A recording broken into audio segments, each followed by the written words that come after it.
There can be little doubt, I think, that the two 19th century philosophers who have had the widest influence outside philosophy are Marx and Nietzsche. In continental Europe especially, the influence of Nietzsche on philosophers since his day has been prodigious. But he's also influenced creative writers, including some of the most eminent in the English language. For instance, Bernard Shaw, W.B. Yeats, and D.H. Lawrence. The quality of his own prose is simply dazzling and is second to nobody's. Friedrich Nietzsche was born in Saxony in 1844. He had an academic career of extraordinary brilliance as a classic scholar and became a full professor in his mid-20s, an almost unheard of thing. But then he threw over his university career, went into isolation and became a philosopher. For 16 years he poured out his writings, mostly either short books or books of essays and aphorisms. Some of the best-known titles are The Birth of Tragedy, Human All Too Human, The Gay Science, Beyond Good and Evil, and most famous of all, Thus Spoke Zarathustra. At first he was deeply influenced by the ideas of Schopenhauer and Wagner, but he rebelled against both and went on to produce some notorious anti-Wagner polemics. Until the last 4 years of his creative life, he made no attempt to build a system of any kind. But then he began to think of drawing all his main themes together into one single comprehensive work, first to be called The Will to Power, then The Revaluation of All Values. But it was not to be. Always plagued by ill health, in January 1889 he collapsed into mental illness, a condition almost certainly caused by tertiary syphilis, and he was helplessly insane until his death in 1900. With me to discuss his work is J.P. Stern, Professor of German in the University of London and author of one of the best known of the many books on Nietzsche. Professor Stern, I think one can say that Nietzsche was the first philosopher really to face up to Western man's loss of faith in religion, loss of belief in God or in the existence of any world outside this one. And if there's no God and no transcendental world, then all values, all truth, rationality, standards of any kind are not given to man from some agency outside himself, but are created by man, presumably for his own needs. We choose our values, or at least we create our values. Now, this is an extraordinarily disruptive and disturbing thing to confront, and Nietzsche knew that. Can we start the story from there? Yes, I think that this is a perfectly fair way of starting. In addition to what you said about his life, I think one might mention that he was a son of the man's, that he himself had, his father was a minister of the Lutheran Church, and therefore his attack on Christianity is not a neutral, not a disinterested, not a pacific thing at all, but is violent, dramatic, melodramatic in many ways. It's an attack on Christianity rather than on Christ. And I think the point that you made, that he envisages 19th century man to have to stand on his own feet without the support of faith or dogma of any kind, is a central kind of starting point to his philosophy. I think we want to see him as somebody who does not simply profess a flat kind of atheism, but who is personally, intimately involved in the denial of divine justice and divine mercy and all that. But this Nietzschean starting point did launch him, didn't it, into a revaluation of all values, yes. to use the yes. title of his book. I mean, yes. One thing he was saying was that in a way, we are basing our lives on false premises because we adopt attitudes and values and standards which, when we actually examine the premises of them, we reject those premises, the old traditional premises.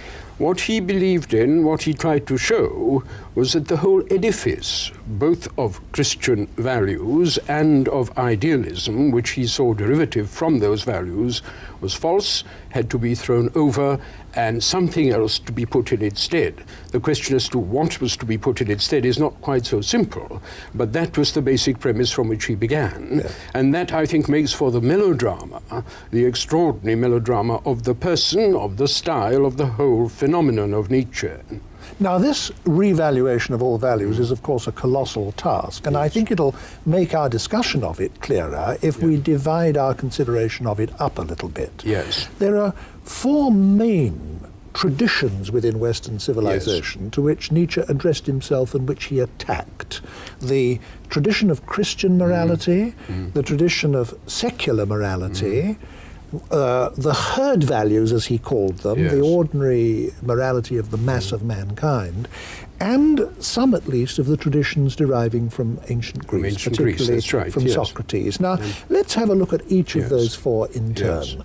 Can you say a little bit more about his fundamental criticism of Christian values? Well, I think to say, to start with, on the Christian, I think the attack is a very simple one, a very straightforward one. All the positive values of Christianity, turning the other cheek, loving your neighbor as you love yourself, having compassion for those suffering, all these are ruled out of court. Now, not absolutely, because as we shall see later, I think, I want to make that point very clearly, Nietzsche is constantly making special rules for special people, and he is very much against the notion of generalizing simply rules in the way in which Kant had done in the categorical imperative.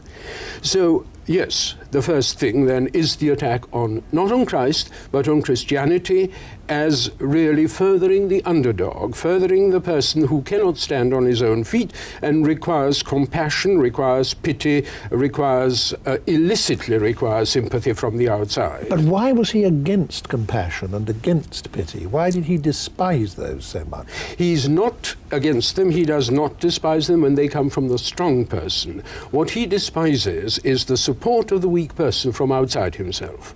Whatever that source is, the outside source may be, whether it's another person, his compassion, or rules or regulations, laws, or whatever. And the reason for being against this was what? The reason for being against it was his fundamental appeal is to authenticity, to selfhood, to the élan vital, to the life within the person lived to the full. Yeah.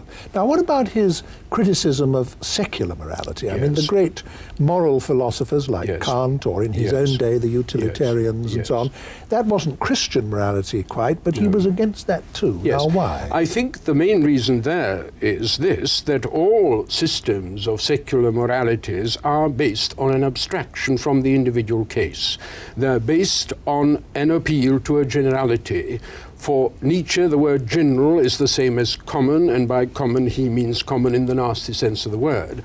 And therefore, in a sense, all rules and regulations, one might almost go as far as saying all laws, are for him matters for the common herd and no more. And now we're, of course, already on the third point that you made, the point about the common herd. Yeah. He's most emphatically not a democratic philosopher. He's a philosopher of the great and the noble people, the heroic kind of philosophy, and therefore for him the appeal of democratic ideology is very, very low indeed. He thought that the noble man, the great man, the hero, should be a law unto himself and shouldn't be hamstrung by the petty rules and regulations and so on. That's the best phrase you can use, a law unto himself. It's not the sentence he used, but it's very, very precise what he meant. Now, what about the last of the four traditions that I mentioned, that of ancient Greece? It's worth remembering in this context that he did start adult life as a classic scholar, a professor of classics. He knew about ancient Greece and became deeply critical, didn't he, of the whole tradition deriving from Socrates? Yes, but his classical work, and I think it's one of the most remarkable works ever written on the whole problem of tragedy, is concerned with pre-Socratic Greece, with pre-Socratic tragedy, which for him is a kind of golden age. And the whole thing goes flat at the point when Euripides, Aristophanes, and Socrates come on the scene. What happens there is that strength and goodwill and warmth and beauty are replaced by reason, are replaced by rationalizing things, by the Socratic argy-bargy. He never forgave Plato, so to speak, for bringing up a hero whose main qualities are those of talking everybody else into the ground. Now, this concern with the origins of culture which he displayed in such a rich way, one has to say, was all bound up with his notion that we make our values. Yes. Because if human values and human culture are made by us and not given to us by God or authority outside ourselves, then the whole question of how we get them, where they come from, becomes a fundamental one for him, doesn't it? Yes. And it's also a fundamental 19th century concern, the whole concern with origins. Yes. One thinks of the origin of species, Darwinism and so on. Was Nietzsche influenced by Darwin? Yes, well, he certainly was anti-Darwinian, and I think the idea is that he didn't really understand very clearly what the whole theory of the origin of the species came to. Like so many 19th century figures, he was always going to study physiology, going to study chemistry, going to study physics, but never got round to it. So I don't think that there's an awful lot of interesting things to be said about his attitude to that. But I think the main point about origins is that, again, like some philosophers, like Marx, for instance, he believes that you can determine the quality of the product by the nature and quality of the origin. This, after all, is very much what Freud did, and I suspect that Freud got it very largely from Nietzsche, although he isn't very ready to acknowledge it. Now, what that means is really that the background, the genealogy of morals, for instance, you quoted one of the titles, is in fact indicative of the quality of morals. Now, let me say I don't believe this is true, but I mean that is very much the 19th century view over and over again, that you can determine the quality of a mental product by the nature, by the origin that is at the back of it. Yes, and we are now inclined sometimes to call that the genetic fallacy. That's but right. I don't want to go into that. Yes, I think this is very close, yes. Your mention of Freud prompts Yes. another question that I wanted to put to you. This program of re-evaluating values and seeing values as something that we create to meet our needs led Nietzsche to a psychological analysis of values in terms of both individual and social needs, didn't it? That is perfectly true. It becomes an essentially psychological It is inquiry. a way of psychologizing a lot of phenomena. This is perfectly correct. And indeed, I think he was a very remarkable psychologist in many ways, and he does not produce a system either in psychology or in anything else, and in that sense he's different from Freud, but he's very, very similar, in fact very much of an antecedent to Freud, because he places a very great deal of emphasis upon the unconscious. There is a myth about to the effect that Freud invented the unconscious. Nothing could be further from the truth. The unconscious has been about since the end of the 18th century, and Nietzsche is one of those who used the term and put tremendous emphasis on it. But he does not have a layer theory of the self the way that Freud did. As I say, he is very, very much less systematic. He distrusts systems. He thinks there's something indecent about trying to encapsulate a human being, a human psyche, within a systematic account. Another aspect of that is his notion that different moralities are appropriate for different people. Yes. Which he certainly had, didn't he? I mean, wouldn't it be true to say, well, in fact, you have said it, I think, that he distrusted rules. He thought they hamstrung the strong, they limited the creative. Yes.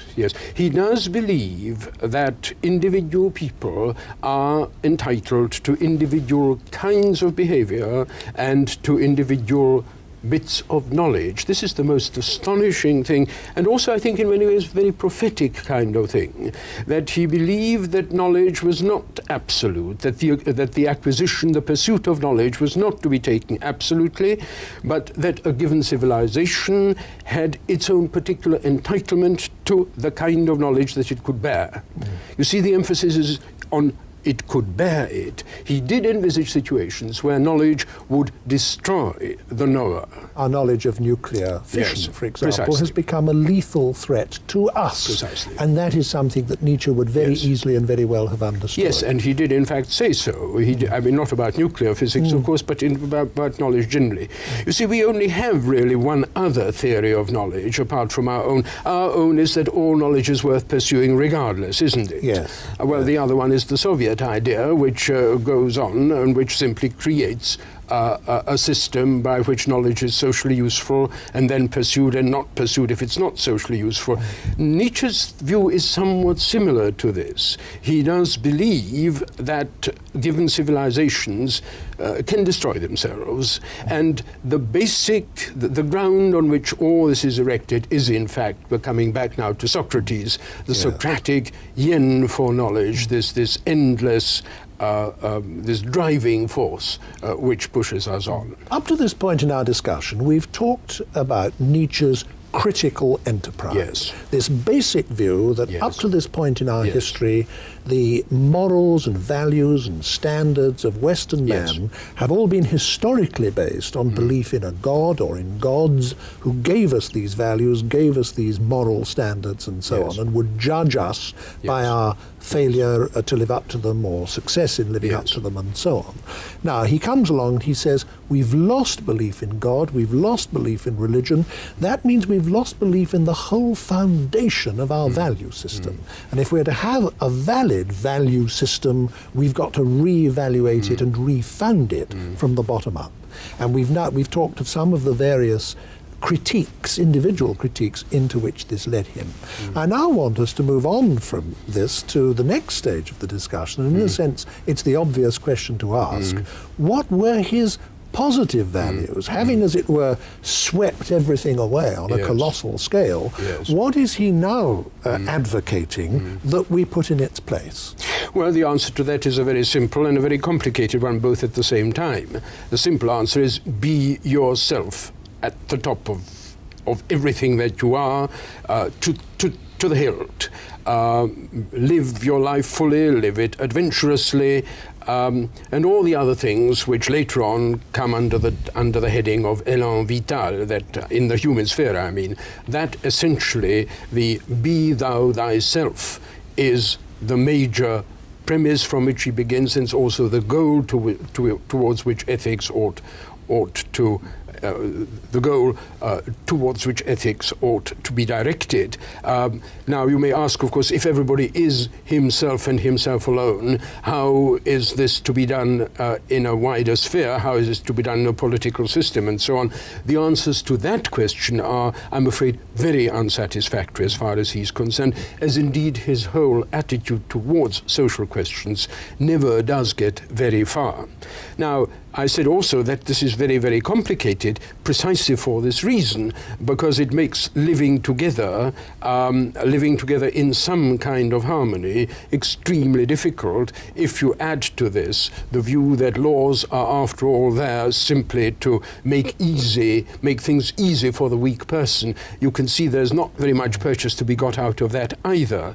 So it is, on the face of it, a simple system, but basically I think there is a great deal of difficulty facing anyone who's going to put this forward. In a sense, I think we can say that some of the fascist politics of the early part of the century is based, to some extent, among the intellectuals at any rate, on this view that you must create your own values. Well, it hasn't got us very far, as you can see. But this notion that you must say, as he put it, say yes to life, affirm life, be untrammeled, to the top of your bent, uninhibited, also led him to the view that of course this is going to lead you into conflict with other people, but you must simply sweep them aside. You must sweep away the weak and the unable and all those who, as it were, get in your way. That, of course, is absolutely flat head-on in conflict with Christian morality, isn't it? Yes, it has, but then you see, you've only mentioned one half of it. The other part of it is you must also conquer all that is comfortable, all that is cowardly, all that is less than adventurous within yourself. And if you've done that, that is the view that he puts forward in Zarathustra, for instance, if you've done that, you won't really want to be so very aggressive towards the others. You will have some understanding of their weaknesses, though the understanding of the positive, the tolerant understanding of weaknesses is not precisely Nietzsche's very strong point. Not what he's most famous for. I mean, people, of course, have always been shocked by his saying this, and they've thought that what he was advocating was contrary to moral standards and so on. But his point, of course, was that that in fact moral standards ought to be derived from life, yes. ought to be subordinate to life, yes. that our notions of truth and rationality yes. and all the rest yes. ought to derive from life assertion. Yes. And or from the great man. Yes. From the great man, and by the great man he meant, as I already mentioned, Goethe would be one, Napoleon would be another, sometimes Luther, sometimes even some of the great Borgia popes would figure as that, and sometimes even Socrates would, because he had the strength of mind to carry through his own project. But this supremacy of life assertion yes. and self-assertion yes. means that even truth itself must be subjugated to this. Absolutely. If there are truths that yes. would damage us, that yes. in other words would yes. damage our lives, yes. then we don't want to yes. know them. You see, we're back again at the question of the entitlement to truth, or at what he once called the hygiene of knowledge. There ought to be some kind of hygiene that would tell us what kind of knowledge we may face and what kind of knowledge we should reject. And you're quite right, that truth itself in that way is subjected to this kind of embargo, to this kind of sanction that he puts forward. Well, one sees absolutely how this is flat contrary to all moralities that have actually existed. Would it be true to say that Nietzsche's defense, if he deigned to defend himself yes. against criticism, yes. would have been to say something like this? But look, the whole of civilization, humanity itself, if you like, the whole evolutionary process, has consisted of the strong eliminating the weak, the able eliminating the unable, the intelligent yes. eliminating yes. the stupid. And it's only because these processes have gone on perpetually over millions of years that we have any civilization at all, that we have any humanity at all. These things have created yes. value. Yes, I think that is precisely what he says, and what he would say on a number of occasions, different contexts, and his worry about the future is precisely that this kind of thing will not go on, that the democratic spirit, the spirit of the plebs, of the rabblement will take over and will annihilate all yes. these values. That it will put into reverse the very yes. process that has actually created civilization yes. out yes. of barbarism. Yes. But in addition to that, I think we have to bear in mind that he has a view of history which is rather different from the view on which your analysis was based. He sees history as repeating itself.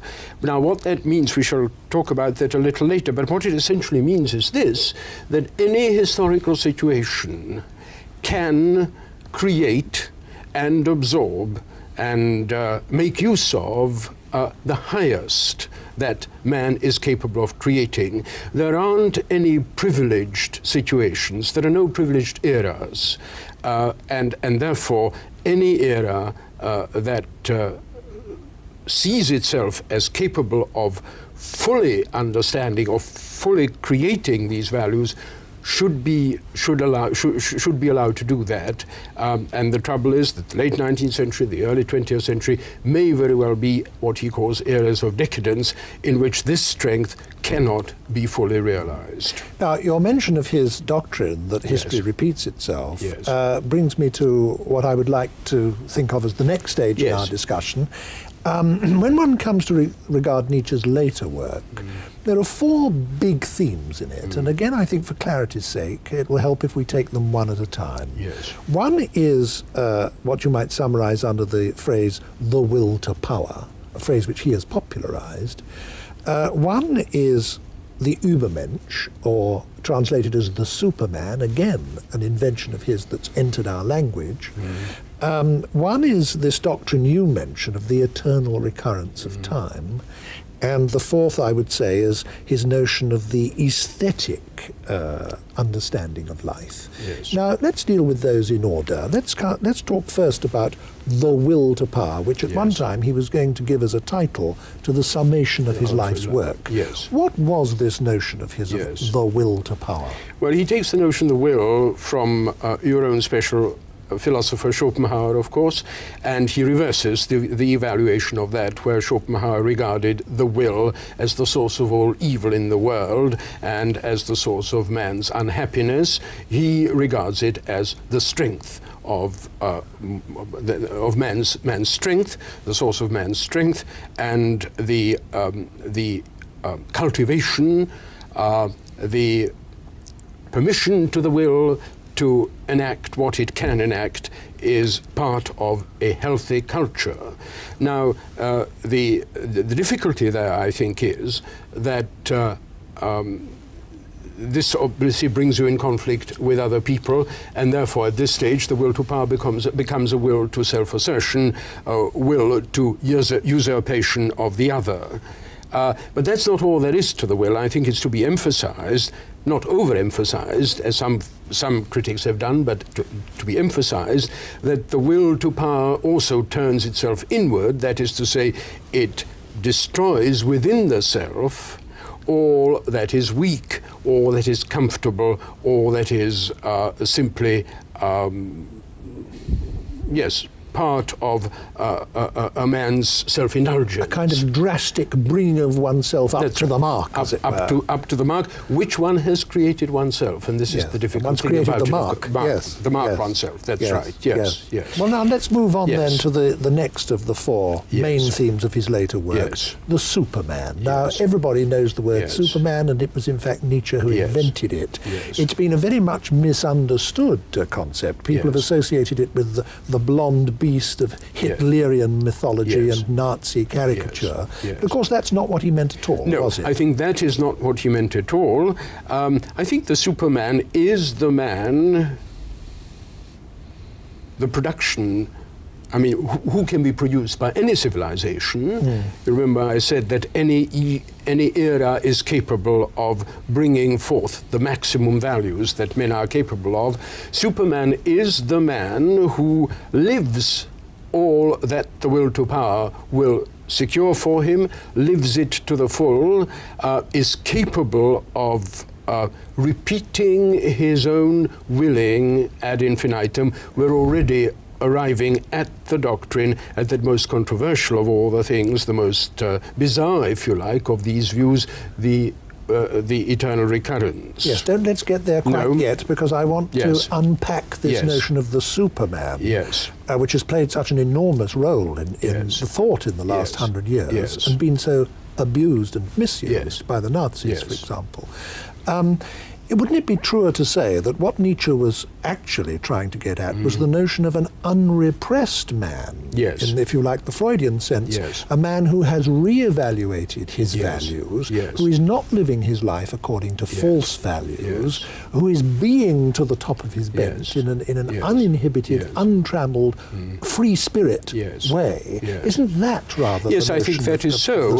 And but it would be a man who, without, as it were, restricting himself, would naturally, instinctively not do any of the things that Nietzsche regards as evil. For instance, the one category that he comes out unequivocally in his system is grudgingness, is what he calls ressentiment, is the grudgingness, the grudging admission of warmth, the grudging admission of success, and all these kind of things. Now, the Superman is one who naturally does not feel any of these things. You know the story. It's a generous spirit. It is a generous spirit, yes. And there again you see the whole notion of the Christian generous spirit is not all that far from Nietzsche's purview.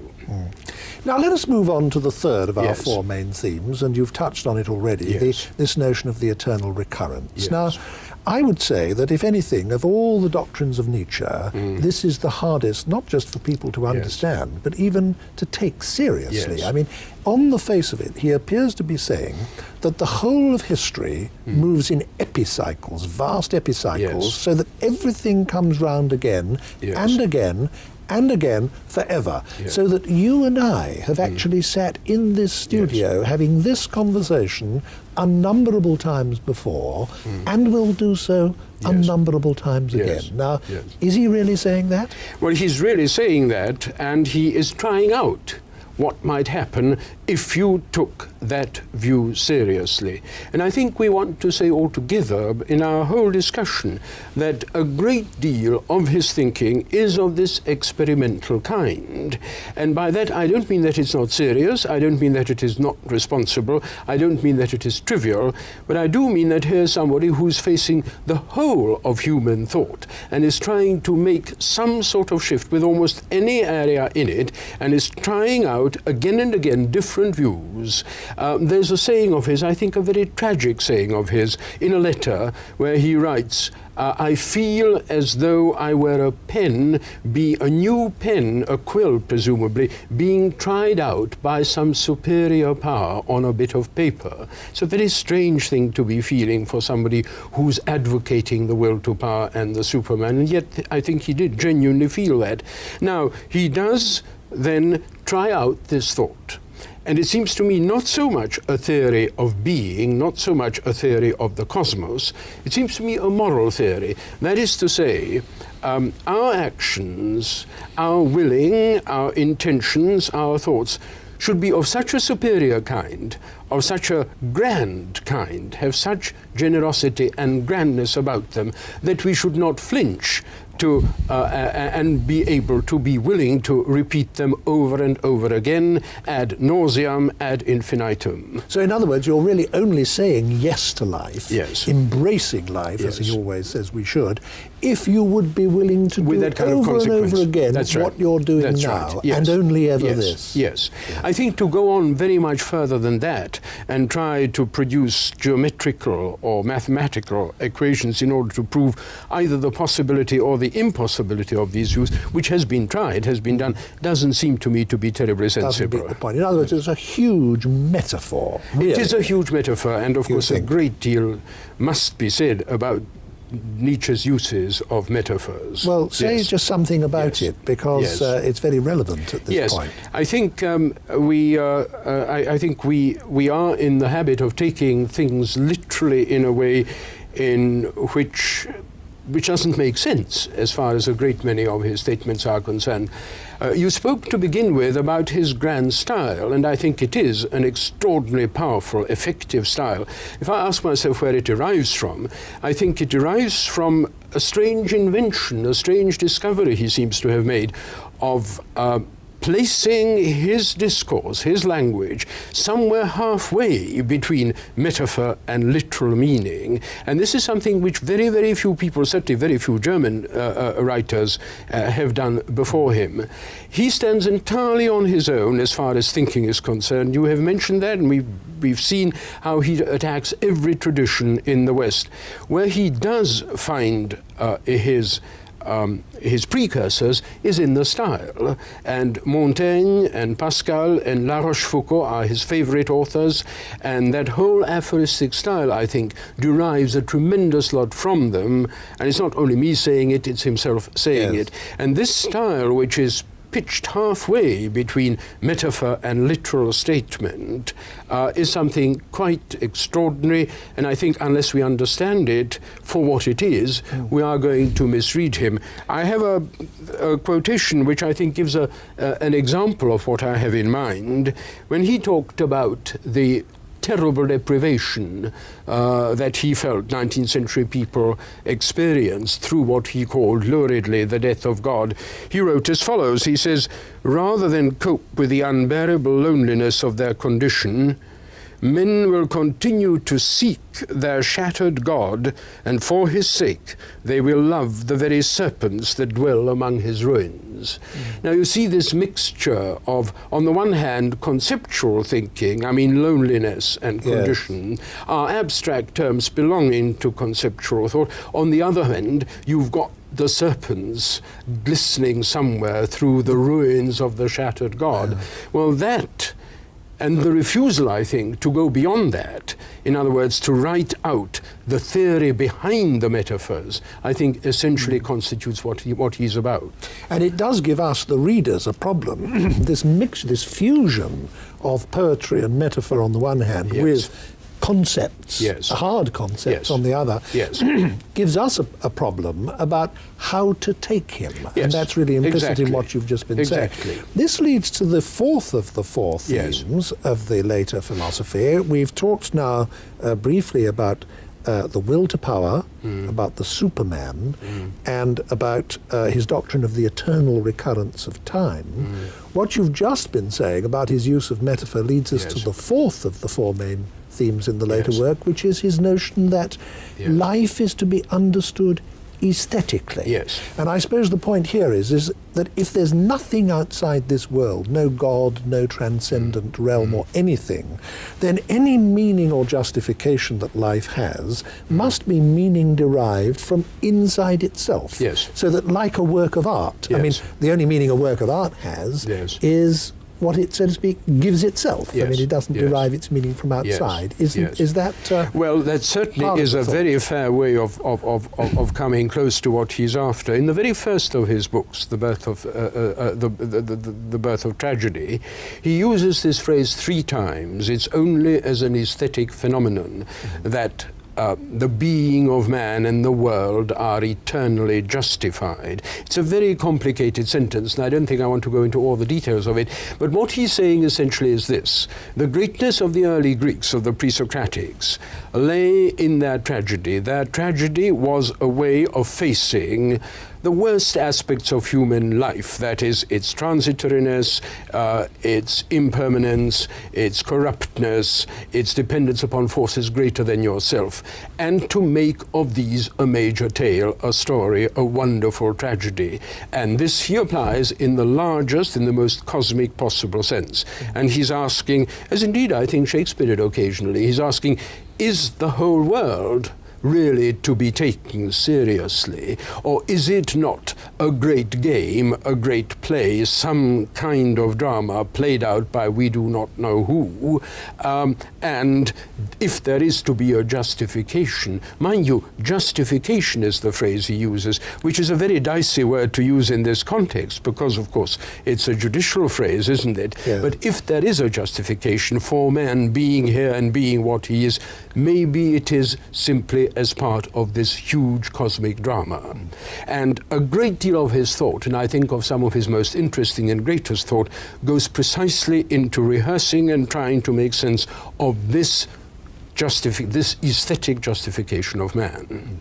Now, you're talking about the way metaphor and aesthetic considerations are fused into the Yes. very substance of the Yes. thought itself. And you spoke very interestingly a moment or two ago about his actual style Yes. and the tradition to which it related.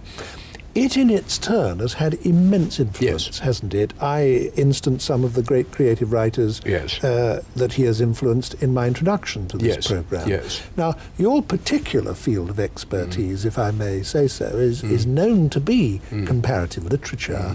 It would be extremely interesting, I think, to end this discussion with just a word or two from you about Yes. the way Nietzsche and his writing and his philosophy have influenced creative writers since him. Yes.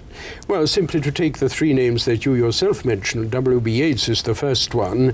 Yeats read Nietzsche for the first time in a very brief little excerpts, translated by a man called John Common, of all things. It seems to me a most inappropriate name for a translator of Nietzsche. Yeah. And from 1902 onwards, when he read him, I think there is a very clear change in the general tenor and in the attitude of Yeats's poetry, and that slightly sultry, slightly sentimental, Yellow Roses kind of poetry of fin de siècle Yeats changes very much, and the great poetry, which is the poetry, as Yeats himself calls it, the poetry of blood and mire, I think is very strongly influenced by his reading of Nietzsche, by his attempts to grasp some of the problems that we discussed earlier on.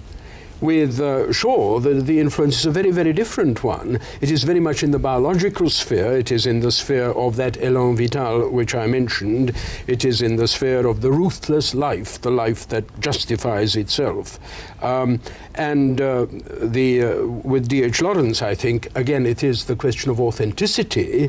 Now, the authenticity as Lawrence conceives it is a very different kind of authenticity from the one that Nietzsche had in mind. In other words, it's social and sexual, and of course both of these are really rather minor factors in Nietzsche, but it is certainly from Nietzsche through his wife Frieda Lawrence that he acquired some knowledge of Nietzsche and that he was deeply influenced by it. And a very late and I think rather dreadful Christ story of Lawrence's seems to me to derive straight out of Nietzsche's psychologizing of the Christ figure. If we look on the continent, of course, Pirandello, Thomas Mann, André Malraux, all these people not only have been very strongly under his influence, but they acknowledge the influence throughout. Strindberg had a long correspondence through a common friend with Nietzsche, and so on. I think that there are immensely powerful influences, but we have to bear in mind that the aphoristic style, the tremendous attractiveness of the metaphors, the brevity of the message, and literary persons don't like to read heavy books, they like to read aphorisms. All these play very much into Nietzsche's hand. One last question, Professor Stern. I don't think we can finish our discussion without touching on it. If you say the name Nietzsche to most educated people in the West nowadays, what they immediately think of is the Nazis. And the Nazis seem to have appropriated Nietzsche as their philosopher in the same sort of way as they appropriated Wagner as their composer. And that's had the effect ever since of contaminating the reputation of those two geniuses in the minds of large numbers of people. Now, is it fair or is it unfair to associate Nietzsche with fascism? I think he must be associated with it to some extent, and fascism rather than National Socialism. It was Mussolini who read him extensively, who received a copy of the collected works from the Führer on the Brenner in 1938 as a present. Hitler himself, I think, probably knew phrases, certainly knew phrases like the will to power, but hadn't read anything of his. I think in some ways this is a justifiable charge, and I would put it this way, that to the extent that these parties depended upon their intellectuals, and to the extent that the intellectuals depended upon some sort of more or less ill-assorted ideology, Nietzsche was part of it. But of course, at the same time, I think it's to be emphasized very strongly that there are lots of things in him, much more important things in him, which are absolute anathema to these people, to these gangsters, let's put it quite plainly, and self-control, and the inward struggle of the self, and the attainment of valid, of generosity, for instance, and greatness of the kind that we have described, have nothing whatever to do with the kind of murderous ideologies that came into being in the Third Reich and among the early on among the Italians. And it's quite plain from the fact that you yourself have devoted so much of your life to studying Nietzsche and writing about him that you think this is a hugely valuable undertaking, nevertheless. Yes, I certainly think it is an immensely valuable undertaking, providing we do not go to it with some expectation of getting a panacea on how to live right, but provided we go to it with a view to finding out what human beings can do, what the human possibility is, what the being of man is capable of understanding and creating from within itself. Thank you very much, Professor Stern. Thank you.